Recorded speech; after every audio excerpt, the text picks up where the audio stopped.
Since the dawn of civilization, spies of every nation and culture have worked to infiltrate their adversaries and glean the information that will give their side the advantage.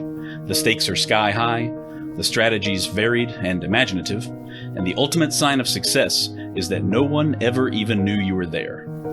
In each episode, we will explore the moral and ethical gray zones of espionage, where treachery and betrayal go hand in hand with cunning and courage.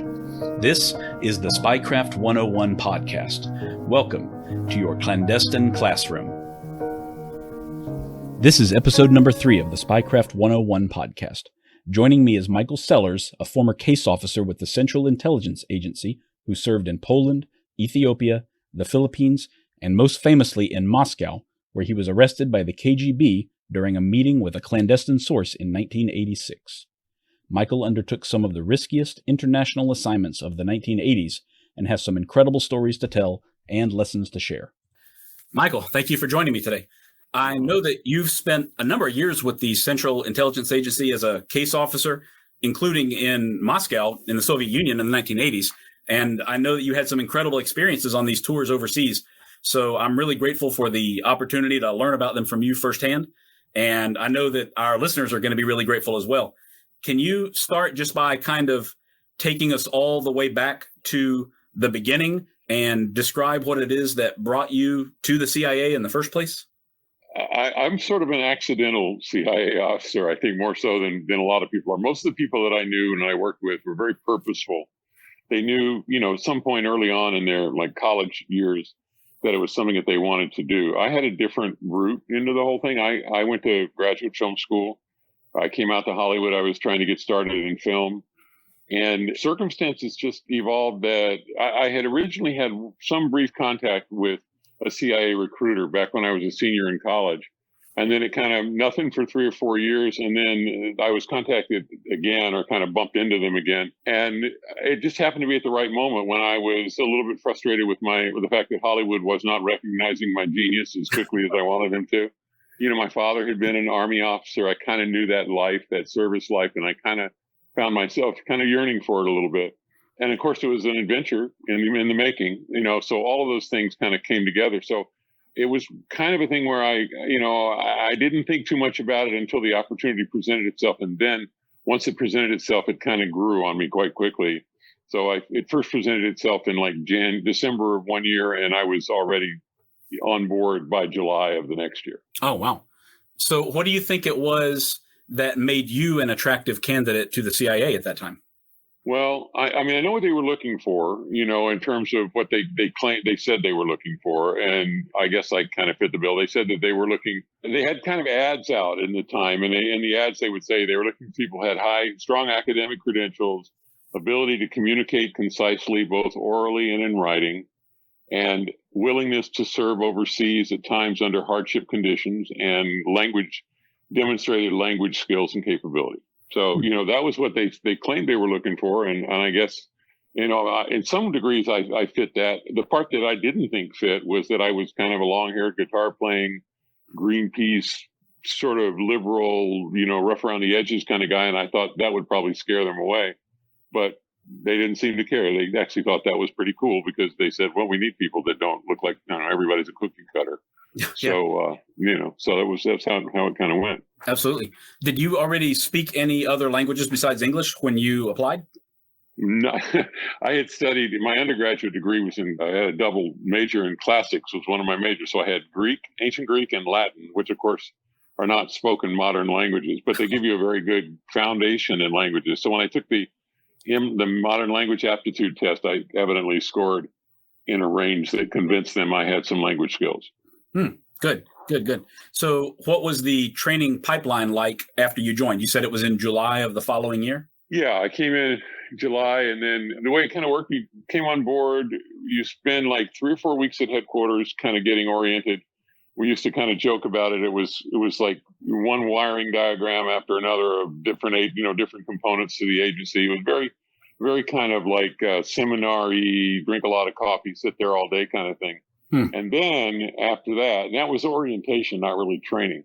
And then we went to the farm. And that's where the real training began. And that's very intensive. So, you go down there and that training is the basic part of it is like 16 weeks, I think. You're running around. It's a combination of, classroom stuff, but a whole lot of practical exercises and a lot of role playing, because the practical exercises, they make you pretend that you are in a country. They have a name for the country. And so while you're there taking classes in the kind of administrative side of it, in the role-playing side, you're a new case officer having just arrived in this country. And on the beginning, from the very first day, you have live exercises where, you're playing the role of a young, newly arrived case officer in a country. And then you're given various operational tasks, assignments, and so on. So it's pretty intensive, and it was cool. I mean, I certainly enjoyed it. Wow. Was there quite a bit of attrition, as you recall? No, almost none. They take care of that in the preliminary screening. I don't remember what the numbers are, but it's thousands and thousands of people they start with, and they end up with a few. And by the time they did, almost nobody quit. I don't think. There were 35 or 36 people in my class, and they all made it through. Oh, wow. Okay. That's really good. I'm surprised by that, actually, but that makes perfect sense that you weed out the people who are unlikely to make it before you even start the training. That's what they do. I mean, there's you have all the psychological testing that you go through, and in a polygraph, and there's, multiple levels of interviews and all this kind of stuff. And I think the expectation is that once you're there, that you're going to stick with it. And I mean, that certainly was the experience. I don't even think anybody in my group was sort of even on the verge of dropping out or having anything like that. It was distressful training, but everybody seemed to have been well selected, and they're all very competitive. Great. So after you completed the training, what happened next? Did you go to an overseas assignment right away? I was pretty lucky in that regard. So what happens is you finish the training, and then there's a second module of training, which is the paramilitary training. I took that too. Now, I was not anticipating that I would be a paramilitary officer, but I couldn't resist taking the training. I was kind of a jock from college days and all of that, and the idea of jumping out of planes and doing the jungle survival and all that stuff was stuff that appealed to me. So I did that. And then when I got to headquarters, right away, I got pretty lucky. I was assigned to the Polish desk. Some situation had come up in Poland that they needed somebody in a hurry to go out there for 6 or 8 months. And they offered it to me, and I took it. So, actually before that, I should mention, there's this kind of, when you finish up the training, there's like this big decision-making process about which area division you're going to go to. And I had decided I wanted to go to the Soviet East European Division because I really felt that was the part of the agency that I wanted to do my time in. So I got that. Then I landed on the Polish desk. And then, I should have been there a year or so just doing desk work, but I got to go out into the field within about a month and a half. Wow. So it sounds like you're moving like right into the major leagues. I mean, right off the bat, so to speak. I was lucky. It was something where there was an officer had to come home. And so there was a hole out there, and they didn't have anybody with Polish language that they could send right away. And so I was kind of a stopgap, long, what we call TDY, temporary duty, but it was almost like, it ended up being about 8 months, I think. So almost like a real tour of duty, but it was 8 months was the total of it. Do you think that the training that you went through at the farm and the paramilitary training, did it prepare you for that first duty assignment? Yes and no. I mean, it did, except that assignment was there's a specialized kind of training that you take before you go into what we would in those days call denied area, which was it meant Eastern Europe, like Warsaw Pact countries. Mm-hmm. So there was an additional special module of training that you would get. There was a 2-month major training course, and I did not get that. So I went out there and I was given certain restrictions on what I would be able to do. I was kind of like basically given 2 pretty big jobs, and they were interesting jobs. One was, there was one very famous agent that, I think the world knows about now, who was operating in Poland at that time. His name was Ryszard Kuklinski, a member of the Polish General Staff, who was the best military asset that we had in all of the Warsaw Pact. And so there was a need to prepare an exfiltration plan for him and his family. And then there was a special communications thing for him that I was supposed to do some testing on and develop sites and things like that. So I felt like I was connected to a really major operation, but there were some restrictions on the other things that I could do because of my new status and not having had that training. Wow. Well, so were you involved in his actual exfiltration when it came time for that, or just in the planning of it?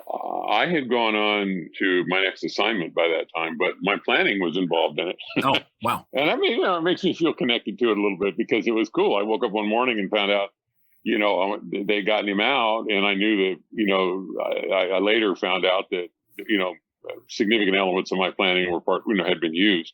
So that was pretty cool, and made me feel like I was part of something special. Absolutely. That must be incredibly rewarding. So, I mean, you essentially were involved in saving his life and saving his family's life. Would you put it that way? Well, yeah. I mean, I think that but also I would say that every time we're working with any of these agents, we were always trying to keep them alive. It's a continuum. Every time we'd go out to meet an agent, we were very, very aware of the fact that if we screwed up, it would cost the agent his life. Mm-hmm. And so exfiltration is it's very nice because it's an affirmative, positive act where you actually do get them out. And so, yeah, I had that feeling a little bit, but we always had, I guess the flip side of it is the burden of knowing that if you screw up, then they're going to end up, in a very bad place. And so I always felt that, I think. Wow. Okay. Yeah, that's quite a burden to bear for sure. Quite a heavy weight when you're putting these operations together, I'm sure. So after your assignment in Poland, what did you move on to then? So I finished Poland. I came back, and right away they gave me another assignment, which I thought was really kind of cool. It was Ethiopia, which was at that time a communist country. It was kind of like the Cuba of Africa. So there were lots of East Germans, lots of Soviets there, very few Americans. I kind of an exciting and interesting country to me, just on a personal level, kind of the sort of ancient kingdom of Ethiopia kind of a thing. So that was my next assignment. I went there in February, like 3 months after I got back from Poland. Oh, wow. Wow. Were you doing similar work as to in Poland, or was it totally different ballgame? Well, there's kind of a distinction that they made in those days between behind the Iron Curtain sort of work and anything else. And Ethiopia was not behind the Iron Curtain, but it was kind of like that because of it was a communist country, and we were under surveillance, and we had, you really had some opposition that you had to deal with.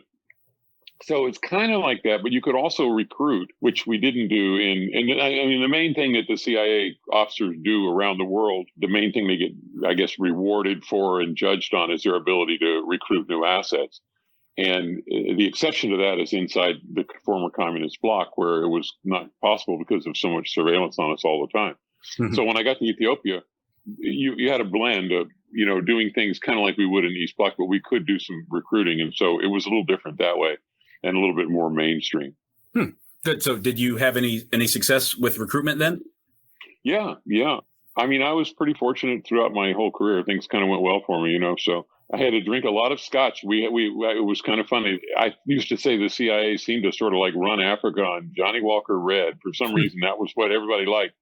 And there was just a lot of this sort of bonding with senior government officials who were very, secretly pro-American. I mean, you think about it, it was a country that had been pro-West for many years. Haile Selassie had been killed, the emperor, and then they had gone communist, but there were a lot of people who had a history with America. And so, they would seek me out almost, and then we'd bond over a bottle of Johnny Walker Black, and I would find out, there were people who were interested in working with us who had access to information of great interest. So I don't want to say it was easy because they were risking a great deal, and if they got caught, they were going to die. So it was a very serious thing. But on the other hand, I didn't have to persuade anybody. I just had to gain their trust, and then they would kind of declare themselves to me. I'm sure it's different in every case, but what is it that they got out of these relationships? I mean, it's clear what you and what the agency got out, but what were these individuals getting out of this huge risk that they're taking with you? Everybody has their own reasons for doing what they do, and they run the gamut from ideological, you could take, I'm just saying hypothetically now, you could take somebody in a country that had been democratic, pro-West, and now is communist, and they want to fight against that, in the best way that they can. So you have that ideological type. You have somebody who's trying to get his kids out to go to, college in the U.S. and wants help with that. Or you have somebody who has, some illness in the family that they can't get treated, and they look for help for that. I mean, people have different motivations. For the most part, though, I think there was the constant theme was that there was an affinity for America. But there were all these other things. And our job, typically, I mean, I used to think of the job as like understanding what it was that was lacking in that other person's life, and then seeing if there was a way that we could guide them into a situation where we could help fulfill that in a way that would make it worth the risk that they were being asked to take. Well, okay. Do you feel like you formed like deep personal relationships with these people? I mean, in some cases, at least, did you get to know them really well, get to know their families, anything like that? Yeah. I mean, in fact, it's a deep bond. I mean, particularly when you're involved with someone who's taking such a risk, you end up getting quite close to them. And I mean, on a human level, it's inevitable, particularly when you're the one who recruits them, that you are going to be close. I mean, it's also one of the problems that you also face, because there's this famous adage, don't fall in love with your agent. Mm-hmm. And yet that's one of the reasons you recruit them in the first place, is because you like them, you're impressed by them, you feel that they have great capability and in common principles that we share. So you have a high regard for them, and you also are extremely protective of their security. And you frequently, not frequently, but from time to time, you get into a struggle with headquarters, for example, over what's right and fair, to ask the agent to do. And the field is very protective of the agent, and typically headquarters is more big picture and more about the results. And so you have some conflict like that. But yeah, you get close to them. Yeah, that makes a lot of sense. You're having to ask them to do something that's incredibly risky for them, and the benefit is mostly on you. The benefit comes to you, and the risk goes to them in so many ways. It seems. Yeah. I mean, sort of. I think that they get benefit as well, and you try to make it a fair exchange. But it's hard to really call it a completely fair exchange when you contemplate the level of risk that they take. But I mean, they get paid well, or they get benefits that are really important to them, or they get, help in other ways. But I mean, on balance, I don't think it's wrong to say that they're risking more than we are, and it's a tough situation for them. Yeah. I agree. Absolutely. But I mean, do you think that there is I hate to use this cliche, but is it more of a science, or is it more of an art to this recruitment pitch and the source handling, so to speak? Well, I think it's an art. I mean, it's the recruitment part of it is kind of an art, and it's mostly, I would say, there were certain people who could do it really well, and there are certain people, who never particularly did it very well. And I was successful, but I was kind of laid back about it, in the sense that it kind of came to me. It always seemed to come to me. I would, as long as I met the people and kind of just built a relationship, I never had to persuade anybody, to do anything. They kind of would start signaling to me that they wanted to see about taking this to another level, kind of thing. And so I never felt like I had to sort of twist somebody's arm or pitch them, or kind of like really, extol the reasons for why we were going to do something. And it was never quite like that. It was a little more subtle than that, in my experience. That's good. So how long were you in Ethiopia? What did you do after Ethiopia? I did 2 years in Ethiopia. And then my boss was a guy who would later become very famous. His name was Ted Price, who became the number 2 guy in CIA and did a bunch of stuff. And he was a native Chinese speaker. I mean, he spoke excellent Chinese and had done most of his career there. He went back from Ethiopia and became the head of East Asia Division. And so he offered me a tour of duty in Beijing. My wife and I were like, yeah, that sounds cool. Go learn Chinese and go to Beijing. Why not? And at the same time, we had always put in from the very beginning, it said, Moscow would be the best assignment we could ever get. So I think our division, SE division, decided that it was probably better to not have us go off to China and study language for 2 years and do 3 or 4 years in China. And so they offered us Moscow. And that was, as soon as Moscow was on the table, I had to say no thank you to Beijing, took the Moscow assignment. So I came back, and there was about an 18-month training period before going to Moscow. So I got back from Ethiopia, and then it was 18 months of specialized training and language training and, this and that, and then eventually on to Moscow. Wow. Can you go into some specifics about that training? Because, of course, Moscow was the most denied of all denied areas. Yeah. So I'm sure that it was really, really something else to be going through that pipeline.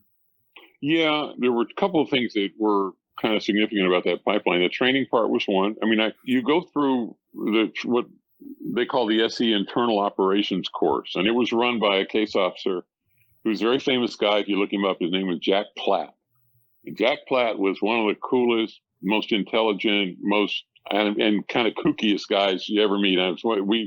He and I hit it off because of the sort of, neither one of us were a guy in a suit and short hair kind of thing. He was quite a character. He had a lot of great successes in his career. There's a recent book that went through his career quite a lot. It's called The Best of Enemies, I think. Can't think of the name of the author right now, but anyway, so Jack was running the training course. It's a 2-month course. It's like so intensive, you can't really even imagine. You get up at 6 a.m. and you're going until 10 or 11 at night, and you're doing it every day, and you're out on the street doing stuff under surveillance, casing, looking for what we call operational sites where you could, do a dead drop or exchange packages with somebody. Then you go out and do it under surveillance. There was FBI provided surveillance, so it was real surveillance that you were, going up against. And it goes on day after day after day after day at a pace that is just breathtaking, and designed to wear you down and make you stressed out and, put you in a situation where you start making mistakes and things like that. And so it was very, very challenging. But the idea was that if you could get through the course, then you could do the job when you got there. And I know there's a book called The Main Enemy, written by Milt Bearden, who was one of the heads of SE Division. And they talked about it like the Top Gun school for case officers. And I think that's a little bit dramatic, but it was kind of like that, because it was like you were really, really put under the gun. I mean, the regular training course I mentioned earlier was nothing compared to that one. You were just flat out 100%, and maxed out in your capabilities all the time. So that was like that. Wow. So I have read that the Technical Services Division at the CIA, a lot of the things that they were pioneering, they kind of were tried out or put into action in Moscow before anywhere else. Is that true to your knowledge? Technical equipment that you were using? Well, like, for example, yeah, I think so, because Moscow was the most restrictive environment. And so it was the place where you needed a better bag of tricks. I say most restrictive. I mean, for example, everywhere else, East European countries like Poland and all that, you have surveillance a lot of the time, but not all the time. And then in Moscow, if they knew who you were, and they knew who most of us were, you get it 100% of the time, 24/7. And so, you figure out, well, how am I going to go out and meet an agent if I have surveillance all the time? And so they provided, I think Moscow got the first shot at every new technology that came along, or every new technique that somebody figured out. So once you arrived in country, I guess you're there under an alias, I assume. And what was it? No. To go to Moscow, you mean? No. Yes. We would do stuff in alias all the time, but not, your main status in the country was not in alias. So, like, for example, I might go to Moscow. You're there as officially a diplomat and all of that. I might then travel to some other country to do some special operation or something like that, and do that whole thing in alias. Or, every country where you're working, you go out and do individual things in an alias, so you're not always exposing your true name to who you're dealing with. But your basic status was in true name. Okay. So you flew in as Michael Sellers then? I did. Yeah, second secretary, political section of the embassy. That was my, official status. Okay. And what was it like once you were actually there on the ground? What were you doing on a daily or weekly basis? Well, when you get to Moscow, the first thing is it takes you a few months to get to where they kind of consider you ready to operate on the streets, because you have to get to know surveillance, be able to manipulate surveillance. They have to be confident of all that. You have to know the city. Even though we studied the city before we go, you still need to spend time there. So right from the beginning, I'd say the daily thing that you do is study surveillance, learn what surveillance does and doesn't do, learn how to recognize it, learn how to subtly manipulate surveillance, but be careful to not do anything to make them angry or irritated, because then they can make your life, pretty miserable and make it hard for you to operate. So you're becoming like a master of surveillance is kind of one thing. Second thing that you're doing from the beginning is that in order to go out and do operations in a place like Moscow, you have to have sites created where you're going to do it, whether you're going to meet an agent or whether you're going to leave a package or you're going to pick up a package. And the whole process of, identifying sites that have certain characteristics that make them good for this sort of thing, and then clandestinely taking photographs of them and then writing them up and then, getting them approved is kind of some of the bread and butter work that, gets done. And you can kind of start doing that sort of from the beginning. And then, but eventually you get to the point where now you start doing real operations and you go live on the street and you meet an agent, or you hand off a package to an agent, or you do a technical operation to, have something. We had technical operations that involved listening devices that have been placed certain places, and they had to be serviced and retrieved and things like that. So there's, you start doing that after a few months, and every single one of those operations is a really, really big deal. Like every time you go out and do a live operation in a place like Moscow, you plan it intensively for weeks. You have every aspect of it is checked and double checked by everyone else in the station, and then it gets checked and kind of red teamed, you might say, by headquarters, and looking for anything in there that they think would be insecure or not fully thought out. And plus, you have the whole actual content of what it is you're going to do when you meet the agent or whatever. So a lot goes into each operational act. As the case officer who's going to be conducting the meeting, were you kind of the decider on everything, or was it like a group decision on how to conduct every operation?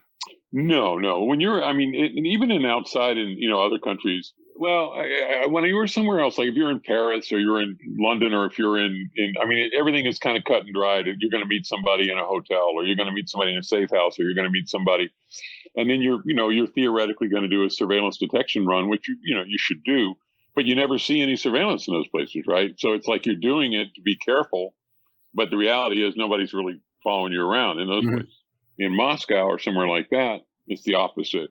And so, literally, all the way up to the level of the chief of the SE division has to sort of approve every aspect of every operational act. And you're probably talking about, I was there 23 months, and I did something like 31 or 32 operational acts, and that was a lot, right? That was like I think it was the most, but certainly among the most of anybody there. So it's not like you do it every day there. You plan it. It takes time planning. And each time you do this, there's this whole process of getting a package ready for the agent. And that goes all the way back to headquarters. What's in the package? What are we getting from him? What are we giving to him? Is he getting cameras? Is he getting money? Is he getting medical supplies that he needs? Is he getting all these things? There's an operational note that's going to go to him in there. And so there's a lot that goes into each and every operational act, in a place like that. Wow. Okay. It sounds like with everything that you are carrying, then there's really no way to explain away what you're doing if you actually are caught. Is that correct? There are some circumstances where you might not have that stuff on you, right? There's some, and you could, for example, go out and leave that stuff somewhere before you actually meet an agent or something like that, and then direct him to it, so that in case you get busted when you go to meet the agent, you won't have it on you at that point. But for the most part, it's kind of a given that, if you get caught with all this stuff on you, you can't say, you can say whatever you want to say, but they know. Right. But they know anyway. I got eventually arrested. It wasn't like I could pretend that, it would have been foolish for me to stand there and say, no, I'm not what you think I am. I'm just a diplomat. Meanwhile, I've got this tape recorder running, sewn inside my jacket, and I got, 50,000 rubles, and I've got, it's just, no, it wouldn't work. Oh, yeah. Yeah, I definitely want to talk about that in a moment. Before we do get to, I guess, what was some of your last days in Moscow, I've read a lot about the penetration of the U.S. Embassy, the old embassy building, and later the new one as well. So I know that you must have worked in the old embassy building. What was it like working in that embassy during your time there? The old embassy building had been the U.S. had it since 1953, and it was supposed to be temporary. It was never supposed to be a permanent embassy. It was a 9-story former Soviet apartment building that was a rat trap if you ever saw one. And it was like very, very cramped and very difficult on a lot of levels to secure, right? Because there were Soviet citizens had access to the lower floors. So what we did is we took the 7th, 8th, and 9th floors and made that what's called the chancery, which is where all the secure parts of the embassy are supposed to be. And then tried our best to, secure that area, but even that didn't really work. And then within that area, you had like our station was a secure area. It was kind of like a box within a box within a box. And that was secured. There was never any indication that they ever compromised that. But as far as like the general area, they had in 1984, there was a big scandal when they discovered that the IBM Selectric typewriters being used by the State Department and the embassy had been compromised, and the KGB was able to read everything that was typed on every one of those typewriters, stuff like that. So there was the microwave thing, which I think people probably know about, where they were shooting microwaves through the windows to try to, and then there was listening devices discovered inside the ambassador's office at one point. All of this is over a course of, many years, but all of that was in the old embassy building. And then at the same time, they were building the new embassy building. And it was the new embassy building where this really super sophisticated bugs were implanted in everything, to the point that they had to pretty much abandon the original construction plan and kind of scrape it down to the ground and then, redo it with materials brought in from the U.S. Yeah. I've read quite a bit about that, and what a debacle that turned out to be, unfortunately. Yeah. So working where you are and with the job that you have every reason to be paranoid, really, more so than just about anybody else in the world. Do you feel like that was, it was obviously pretty well founded, but did it ever feel like paranoia to you? Did it ever stress you out to the point that you were like, this is too much, or anything like that? No, although one thing I got to say, they give you a vacation halfway through. And to this day, that's the coolest vacation I ever had in my life, because I did a year in Moscow. And then we got on a plane and we went to the island of Fuerteventura in the Canary Islands, which is about as remote as you can get, and spent 3 weeks there. No cell phones, of course, in those days, no communication with the outside world, read books, go fishing, lie on the beach. And I mean, that was the best vacation ever, and never had one like it. And I needed it. I felt that I needed it. But as far as like when I was there, my thought about it was, and I came from a background in filmmaking and stuff like that. And it was a performance. Everything you were on a stage 24/7. Everything you were doing was being watched. You knew that. And so I was always trying to, use that opportunity to kind of tell a story to surveillance that would help me in my work. In my case, that story was that I really liked Russia and I was really into Russian culture, that I was not one of those complaining Americans who, kind of everything was better in America. I would go out and do a lot of stuff and go to, concerts and go to theater and all that kind of stuff. And of course, it was easy because I really did like that stuff. But I also did a whole lot of things to just try and, make them feel that I was non-threatening. They knew who I was, and they knew I would probably be doing stuff, but I just didn't want to. Because there were some people that were more combative and more aggressive, or more, I would call it, looking at it more as like an angry competition. And sometimes they would get harassing surveillance that would shut them down to where they couldn't even operate.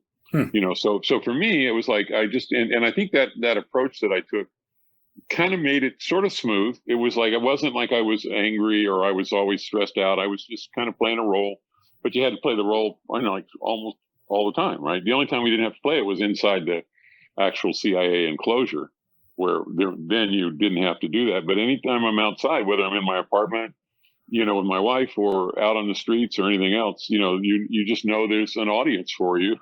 You're telling them a story. Wow. It does sound like that time in Hollywood prepared you even better than I anticipated in that case. It makes perfect sense that you'd have to see it as taking on a dramatic role. I don't know who came up with this statement, but I agree with it. Espionage is actually thespionage. It's acting. I mean, if you think about it, when you're undercover, you're always acting. You're always telling us, pretending to be someone other than who you are. Exactly. You're always doing things, and you may only be performing for one person who's right across the table from you or something. But so there really is a lot in common. First of all, with the kind of the acting part of it, and secondly, production. I talked to you about how complicated those operations were in Moscow, and how much you had to plan for them. And honestly, producing a movie, exactly like that, right? In order to shoot a movie, you have to plan everything in advance. You have to think of everything that might go wrong. You got to make sure all the elements are there. You've got to have the script that you want to. It's very, very similar. So most people hear it and they go, "What? How movies?" And but to me, they were very similar. Yeah, that absolutely makes sense. I haven't ever heard it called thespionage before, but that's pretty insightful for sure. Yeah, it works. I think it's true. Sure. So while you were there, if I recall correctly, the U.S. Marine Clayton Longtree, was serving at the embassy as well, and you got to know him a little bit. Is that right? Yeah. He was one of the Marine security guards there, and I got to know him.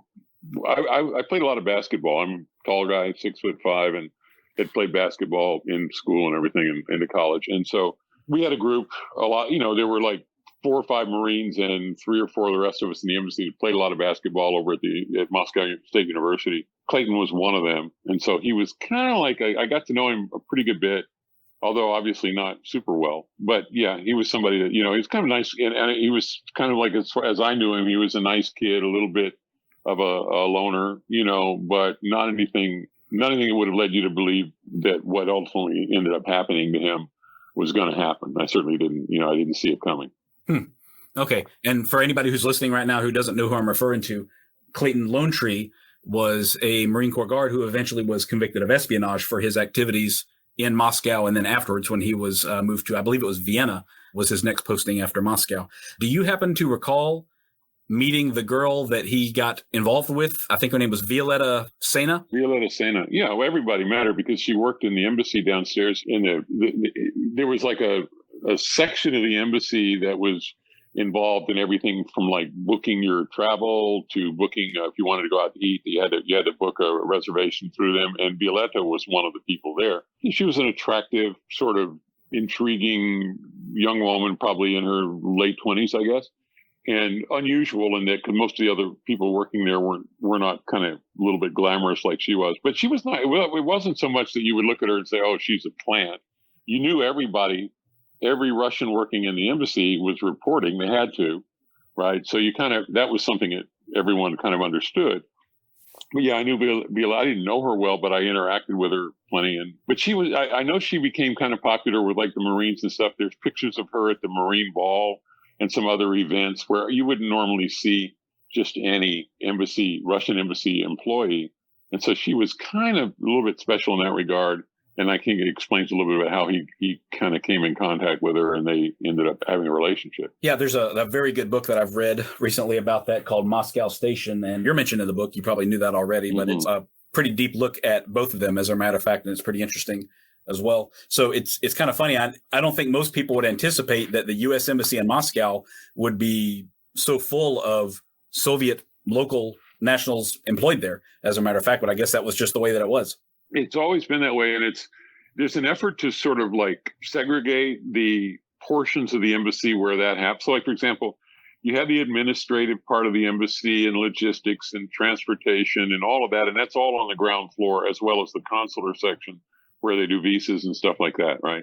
All of that. And that's where all these Soviet employees are working. And so it's almost like a totally different area. Then you go up the elevator to the 7th floor, past the Marine security guard, into the secure area where there's the ambassador's office, the political section, the economic, and there aren't Russians working in there.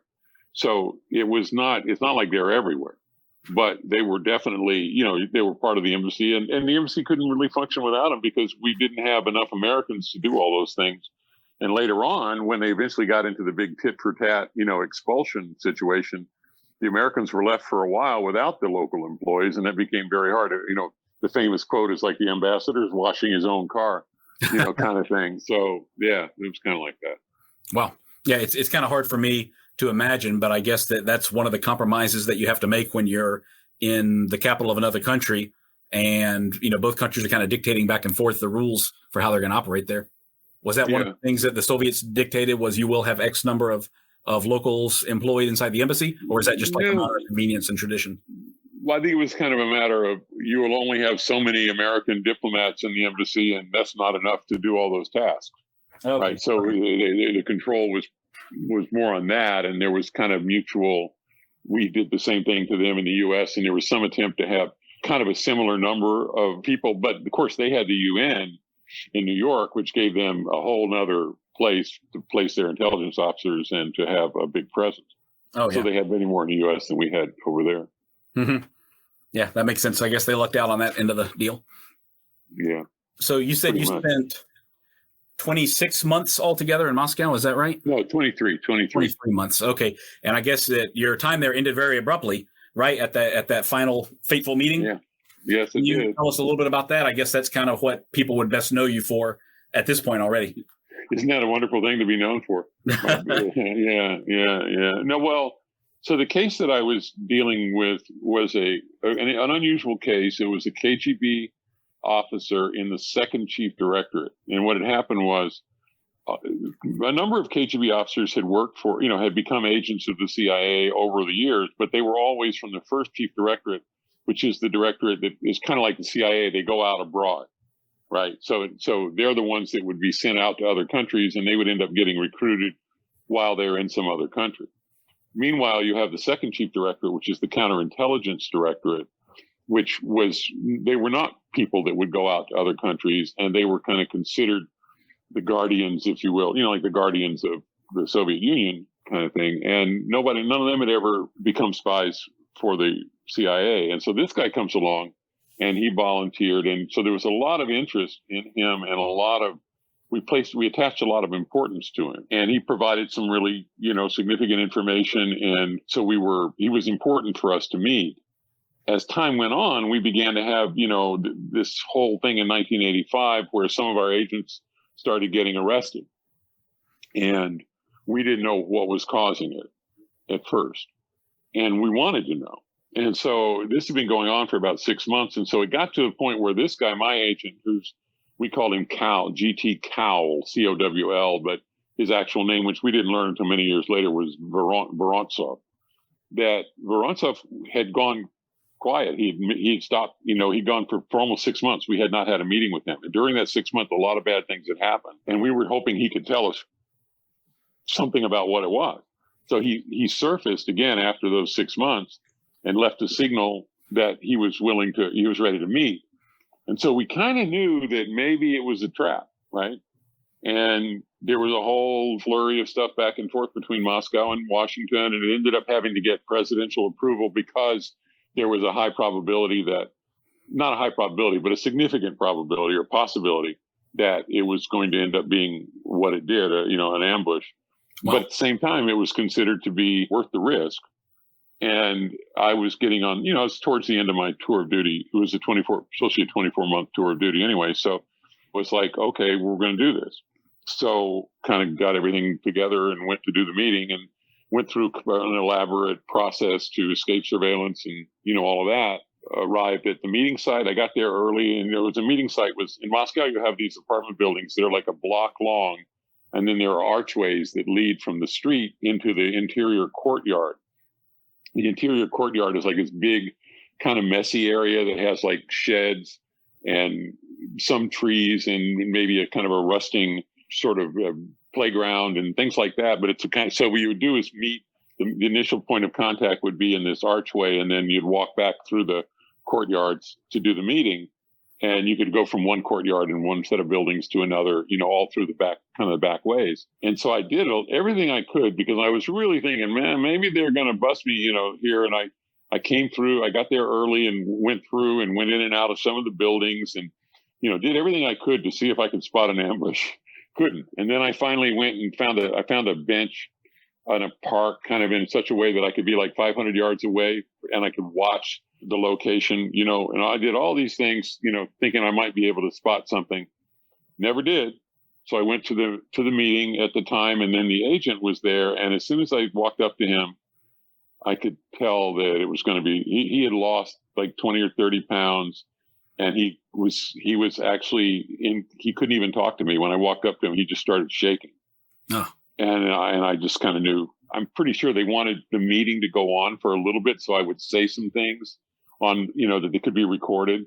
That would be, but the meeting didn't really go on because the guy it turns out, years and years later, we know that he had been in custody for 3 or 4 months and he had been, harshly interrogated, and he was really in a bad state, and he just wasn't capable of playing his role beyond just being there. So as soon as I walked up to him, and he just kind of started almost cowering, like, how the dog's been kicked and brutalized, how they'll kind of cower. Yeah. It was almost like that.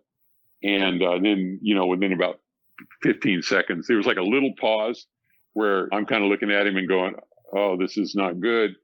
And they didn't come just that very instant. But then after about 10 or 15 seconds, when they became, I guess they're listening and they can tell that it's not going to be a regular meeting, then they all came out of the, cars, trucks, lights, cameras, the whole thing. And then It was a big production at that point. Talk about production. So what was going through your head during that 10 seconds? Did you think about trying to turn around and walk away, or were you just kind of accepting that this was the changing point, so to speak? There was a training exercise that we did in Washington as part of that course that I told you about, where unexpectedly you go around the corner, you're doing some operational act, and suddenly the FBI jumps you and 15 FBI agents grab you, throw you to the ground, throw you in a car, take you off and interrogate you and stuff like that. And so this had happened in training, and I thought I did okay in training. I stayed cool. They do it like make you think that maybe your training exercise that you were doing somehow got mixed up with a real drug bust. And so they're trying to convince you that the package that you picked up had heroin in it and you're going to be busted and all of that. And I never quite believed that, but that's the way they do it. So it's not like, and I never said, well, I'm doing a CIA training mission, let me go home. You can just kind of play it out. I said, I need to see a lawyer, and it went on for a while. So anyway, when it was over, Jack Platt, the guy I told you about, the head of the training class, he sits you down and you do a little debrief, and he says, okay, you stayed cool. That was good. So tell me what you saw. And he started asking me everything that had happened. How many people, how many men, how many women, how many cars? Did you get the license plate of the car? Where did they take you? And on like that. And I realized that I couldn't remember a lot of that. And then the training point was that if you get caught like that, then you instantly switch from an offensive case officer to a defensive counterintelligence investigator. And in that moment, you now switch gears completely and focus on everything around you so that you can, when you come back, you can contribute to the counterintelligence investigation about what's happening. So because of the training, when this thing happened, that's where my head was completely. I just switched on the internal video camera, and I stayed really, very, very calm, and I didn't even think about trying to run away. I mean, I knew they'd have it was well established that when they do something like this, they got 30 or 40 people there. You're not going to run away from them. And it just, you look stupid, I think, doing that. So instead, I just stayed very calm and then just paid attention to what was happening for the rest of the whole process of being arrested, being interrogated, and, trying to find out what they knew. Did they know things that were important to me were like, did they know it was me? Were they expecting it to be me when I got there? Did they know how I got there? Did they know what technique I had used to escape surveillance? Did they, all those kind of things. And I learned a lot during the, the course of my time in the hospitality of the KGB. Was able to, for example, be pretty confident that no, they didn't know it was me. They didn't know how I got out. And that kind of supported what we expected, that they knew they had him, and they set up over where he was going to be, and then they waited to see who it was who came, and a few other things like that. So, it was like that. So, So you were able to gather some very valuable intelligence in those next few minutes and hours, then I take it. Was that something that was like a teachable lesson after the fact, how you were treated, how you were handled, and what you were asked? Well, it was it's kind of this, it's teachable on the front end in the training, right? Which is how I learned. And I was much better. I was much, much better in the real situation than I was in the training situation. So the teaching and the training work, as far as like teachable afterwards. Yeah. It's interesting because there's kind of like, sort of, you're supposed to, the general theory is you're not supposed to talk to them, and you kind of act like you don't speak Russian, and maybe they'll say things that you'll overhear. But in my case, from the very beginning, they made it very clear that they knew I spoke very good Russian, and they weren't going to make that kind of mistake. And so I engaged with them and I talked with them, because you're kind of stuck with these guys for a while. And through some of the interactions that I had with them was how I got some of the information that later on became important. And so there was a little bit of a sense that maybe I was not exactly following but nobody ever criticized me for it directly. And actually later I got some, kudos for having, gotten some information out of them. But at the same time, it was like not exactly a standard approach. So I'm not sure it was, you said, is it a teachable moment? It was kind of like in that moment with me as the person who was there, and with the Remker-Silnikov and the people on their side who were the ones that were interrogating me, I think I handled it in the right way. And I think I'm regarded to have handled it in the right way, but I don't know that it was like you could say it's a fits all, and everybody should do the same thing. Yeah, it's hard for most of us to imagine being in that situation. Do you think that how do I put this? Did they look at you like an enemy that they had caught, or were you like the opposing team? So I think it's more of the latter. I mean, one of the things that I was aware of, and it's kind of weird, it's kind of come full circle in all these many years later. When I went out there, one thing you kind of knew, and I honestly did think about this a little bit, was that if you get arrested, you instantly are in the KGB Hall of Fame. You know what I mean? For them, or the Hall of Fame of CIA officers captured in Moscow. And so you kind of you don't want to be remembered as a jerk. You kind of want to be, you want to have your dignity. You want to be professional. You want to be kind of remembered as someone who, was an honorable adversary, if you will, as opposed to. And so I really did. That thought was there. And then their attitude towards me from the beginning was, I thought, just professional. They didn't rough me up any more than they really needed to. I mean, if I had started resisting, they might have, but they quickly immobilized me, and I accepted, that. And then after that, it's kind of, rather than an enemy, it was more like they had captured a strange and interesting creature that they had been following and were now interested to be in close proximity to. It was more of that. And for me, too, it's kind of like, wow, these guys have been following me around for 2 years, and now I'm sitting in a van with 10 of them, and we're all kind of eyeball to eyeball with each other. We're in this kind of strange situation, So, and I should also tell you, though, that some of my colleagues who got arrested told me that their experience was a little different. And one guy in particular, I won't mention his name, but if he hears this, he knows what I'm talking about. He said that Rem Krasilnikov, who was the legendary head of the American department who kind of conducted all of these operations against us, was quite angry at him, or seemed angry during his interrogation. And he thinks, and I think he's probably right, he was, in that case, they were angry about the agent. That was the agent in that case was Tolkachev, the famous one called the $1 billion spy. But for whatever reason, in my case, it was kind of different. And no, there was none of that. They did try to recruit me, or Krasilnikov did. I wasn't even 100% sure that he did. He kind of did. He said, we can make things really good for you and this and that. And I said, I don't think so. And it was literally about a 1-minute exchange. But then later on, many years later in a documentary, another one of the team, a guy named Sergey Vorontsov, in the documentary said, Rem Krasilnikov, tried to recruit him, offered him a place in the sun, and he said, no, thank you. Wow. So that was my confirmation. Yeah, it was a real recruitment attempt.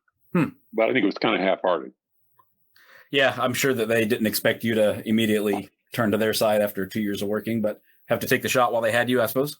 Yeah, I think that's kind of about what it was. It felt very kind of perfunctory, or you might as well take a shot at it, kind of a thing, But then it put me in a position of having to report that, and I did. I mean, I came back to and I, they did, I said this and this and that, and it was like, but I always was like, it just never felt like a full, real serious kind of an approach. That makes sense.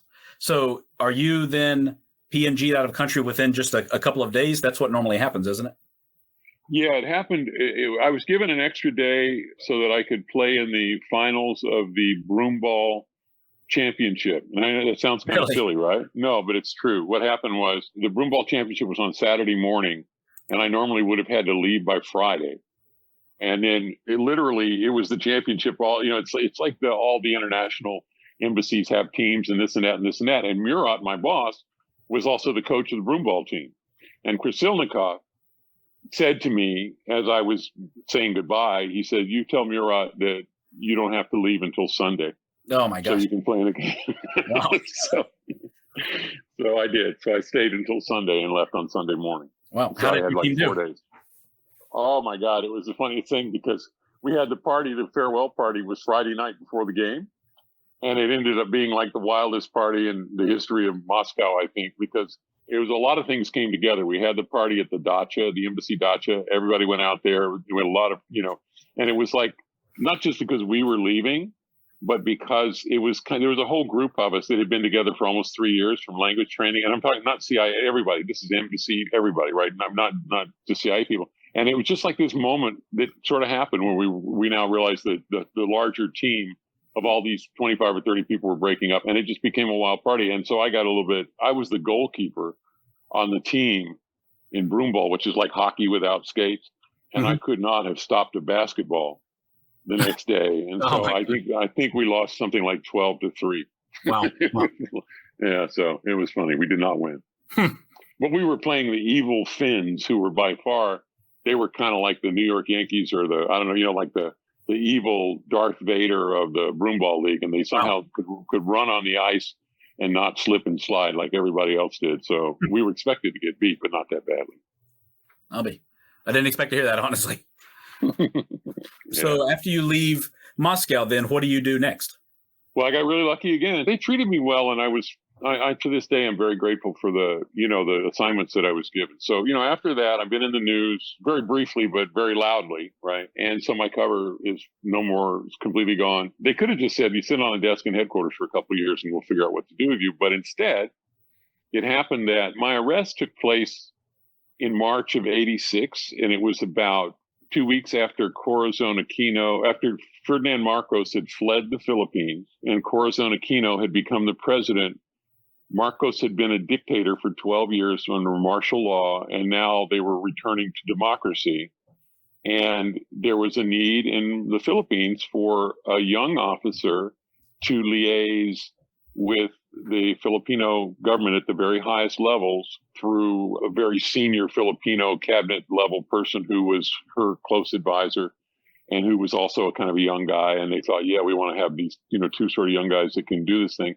And I got offered that job. And so I spent like 3 or 4 months in Washington and then went to the Philippines, where I was there for all kinds of interesting times. There were 7 coup attempts in 3 years.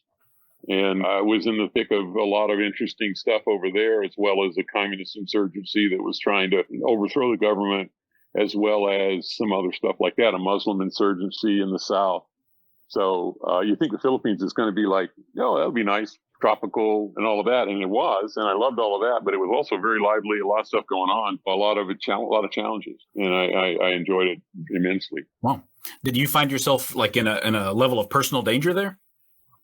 That was the only place that I really was, I think, in serious personal danger, because I had been outed publicly and because the Communist Party of the Philippines was actively attempting to assassinate American officials, and they did, in fact, assassinate the defense attaché, Nick Rowe, who was a good friend of mine. And my situation was that I was, according to the intelligence, there were like 3 people that had serious threats against them. One was the ambassador, one was the chief of station, the other was me. And I was like, normally I would have not come up on their radar, but to have such a target on my back, but it was because of Moscow and because of the media coverage and things like Philip Agee's group, the Covert Action Information Bulletin, which was in the business of naming names of CIA officers, and the Communist Party of the Philippines was reading all that stuff.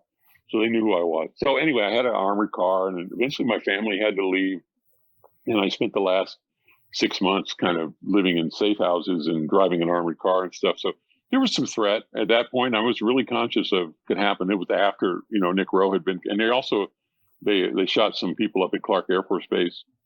So there was a real active thing going on. And I felt that there was probably, but on the other hand, it was like they gave me this armored car that was like, the ambassador and the chief station had these really high class, real deal armored vehicles made in the U.S. And I had this homemade version that the Navy Seabees put together in the Philippines, where it's like an Isuzu Trooper, and they put armored plating in it and all this, but it was the windows wouldn't open. And so I had a gun, but if I couldn't shoot the gun because I couldn't open the windows, and it was kind of like, it made you feel kind of somehow badass to be driving around with a gun, but it also felt like, what could I possibly do with it? I have to get out of the car to do it. The main thing is you just feel like you want to be, and I actually wasn't even sure having the gun was a good thing, because I think you're safer if you feel really vulnerable and you behave accordingly, rather than having a false sense of badassness because you have a weapon. So, but anyway, nothing ever happened. I learned that they were looking at me and some stuff, but nothing ever came of it, and I got through it okay. Wow. Okay, good. So no kidnapping attempts that you're aware of? No. Okay. No. Thank goodness. I didn't realize that you knew Nick Rowe. Can you tell me a little bit about him? Well, he was a highly decorated, he was kind of a war hero the top, first order. And he was considered to be someone who would go on to very, very high level jobs within the Defense Department, within the military, and then eventually maybe the Defense Department.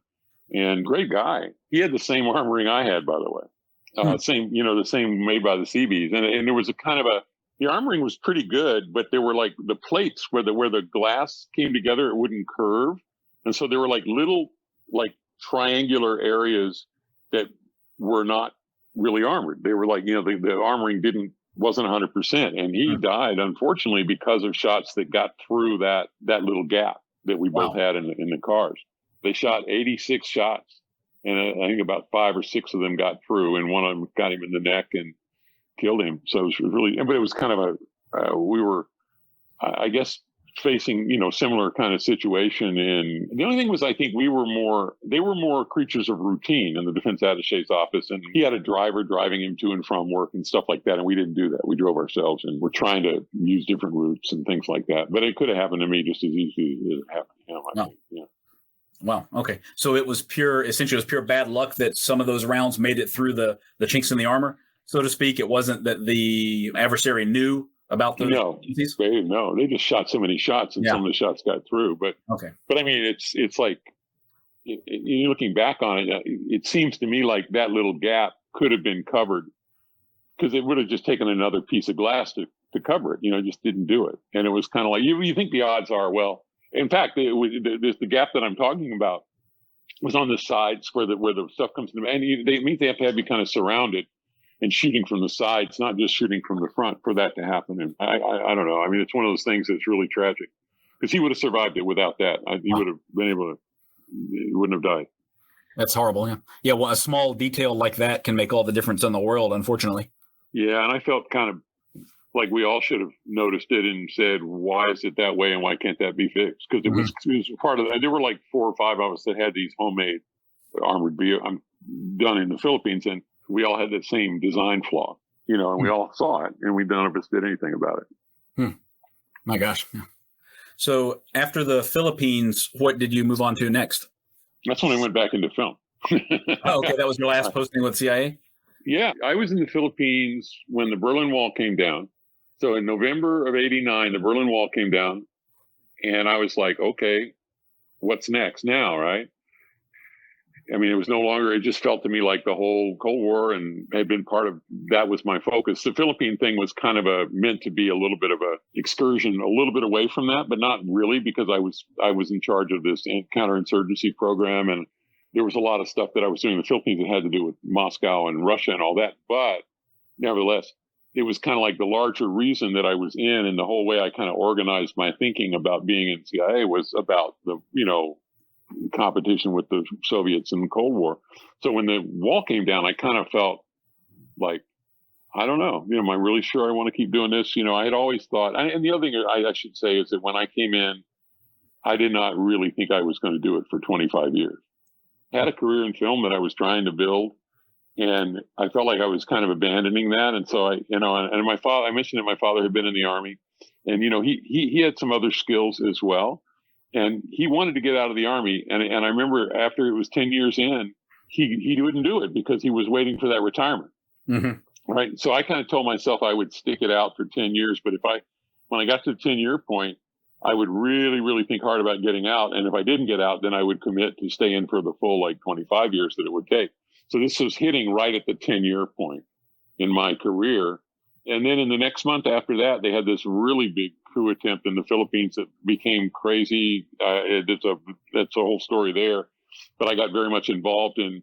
I was in a building that got taken over by the rebels and this and that and this and that. And I did a bunch of things that I got some kudos from the CIA. But after that, it was almost like, okay, I've had my whole Russia experience. I've now had a first-class coup attempt that I got through. And it was just like I felt, and I want to get back to film. And so I set up a company in the Philippines and stayed there and started making international co-production movies where I would I would kind of work to bring a U.S. company over and shoot a film in the Philippines. It was at a time when they were shooting Platoon had been shot there, Apocalypse Now, the Delta Force movies and all of that. So it was not a bad time to do that. So that was my transition out, and I left after that. Oh, okay, good.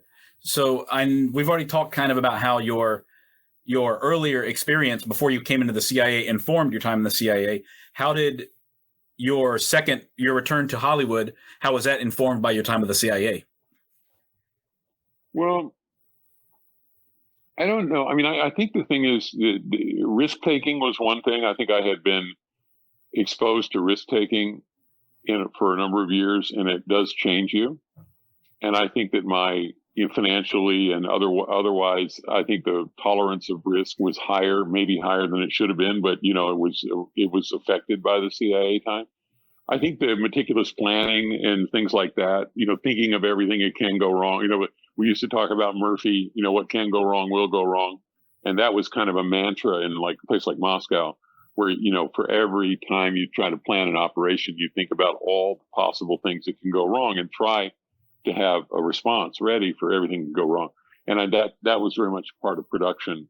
Particularly in the early part of it, I got involved as a line producer. And so I was really responsible for the wind and grind of production.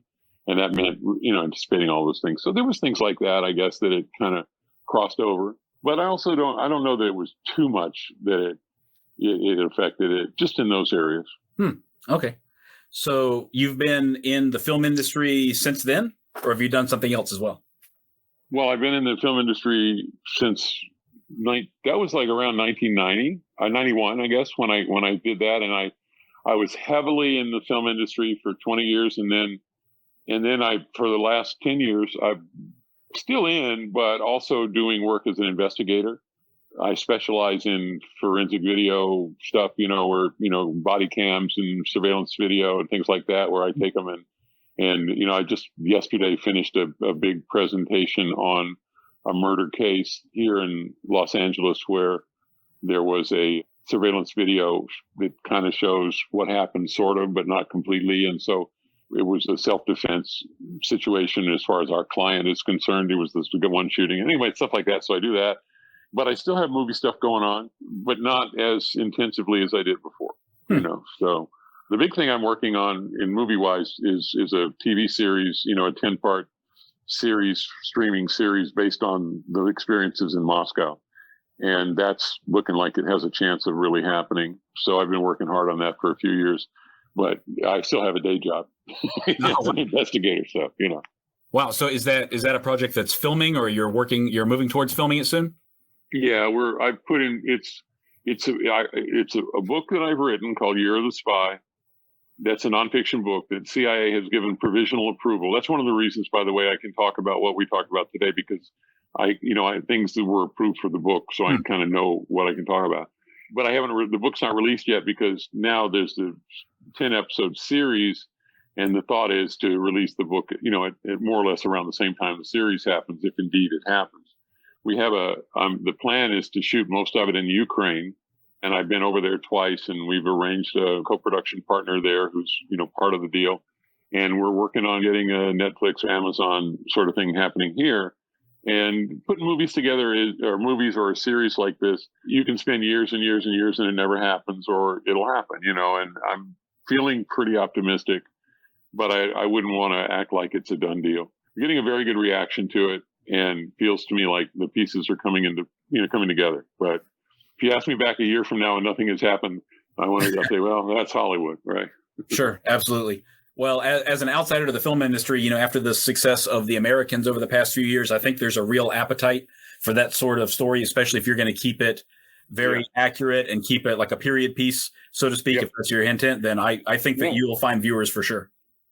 Well, it's interesting because the Americans is set in exactly the same, this 84, 85, 86 is when, that's set. And it was well done. I liked The Americans a lot. Everybody I know in CIA, who saw it, liked it as well.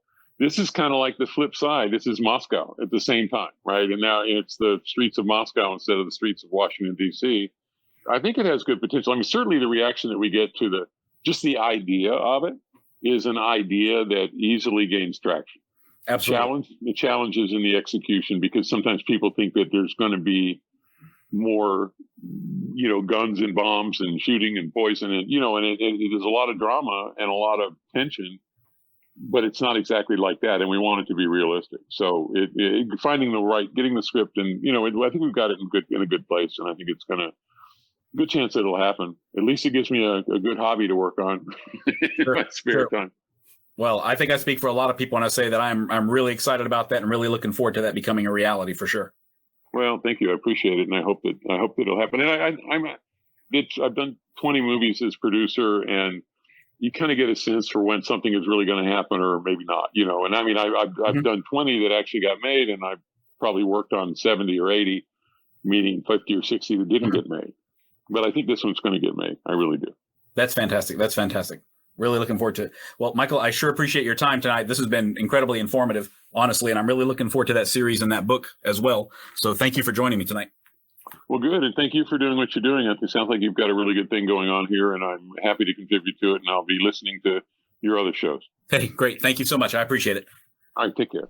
This podcast is brought to you by Daydreamer Media.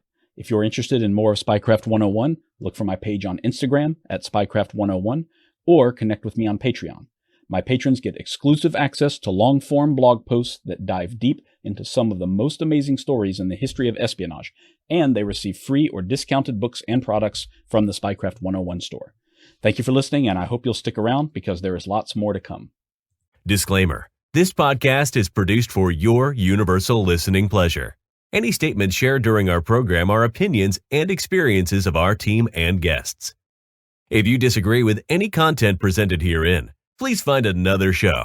If you love our show and want to connect, share your experiences, or know someone who we should interview on future episodes, please don't hesitate to get in touch through our website or Instagram. Thanks for listening to this program brought to you by Daydreamer Network.